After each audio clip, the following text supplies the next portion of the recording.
Lockup டெத்துன்றது அதிகமாக நடந்துட்டு இருக்கு.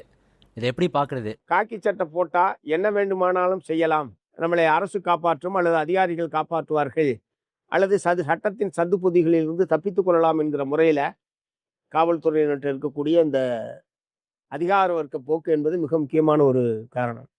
ஏராளமான உச்சநீதிமன்ற தீர்ப்புகள், உயர்நீதிமன்ற தீர்ப்புகள் எல்லாமே இருக்கு. ஒருவரை கைது செய்தால் என்ன அணுகுமுறையை கடைபிடிக்க வேண்டும் என்பதற்கான வழிகாட்டல்லாம் இருக்கு.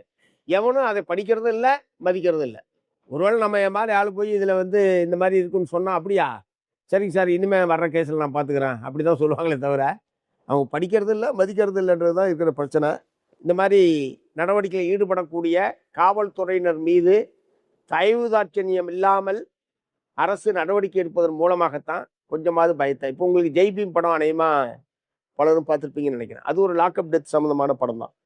அந்த லாக்அப் டெத்துக்கு எதிராக அதில் சம்மந்தப்பட்ட காவல்துறையினருக்கு பூரா தண்டனை பெற்றுக் கொடுத்தது மார்க்சிஸ்ட் கம்யூனிஸ்ட் கட்சி தான். அது படமாக வந்த பிறகு தான் நாங்கள் இப்படி ஒரு பிரச்சனையை தலையிட்டிருக்கின்றதே தமிழ்நாட்டுக்கு தெரியுது. ஏன்னா நாங்கள் செஞ்சதை நாங்களும் சொல்கிறது இல்லை, எங்கள் சார்பாக வேறு யாரும் அதை பற்றி சொல்கிறது இல்லை. இதுதான் எங்கள்கிட்ட இருக்கிற பெரிய பிரச்சனை. சிபிஎம் தலையிடுது அல்லது சில மனித உரிமை ஆர்வலர்கள் தலையிடுகிறார்கள் என்கிற நிலைமையை தாண்டி மற்ற கட்சிகளை பற்றி கவலையப்பட மாட்டேறாங்களே.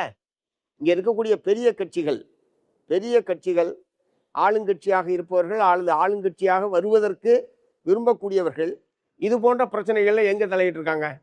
இந்த மாதிரி எல்லோரும் மக்களே இதில் விழிப்புணர்வு பெற்று தலையிடுவார்கள் என்கிற நிலைமை வந்தால் அவனுக்கு இந்த மாதிரி அடிக்கிறது, உதைக்கிறது, இந்த மாதிரி கொல்றது என்பதில் அவனுக்கு ஒரு தயக்கம் என்பதாவது குறைஞ்சபட்சம் வரும்.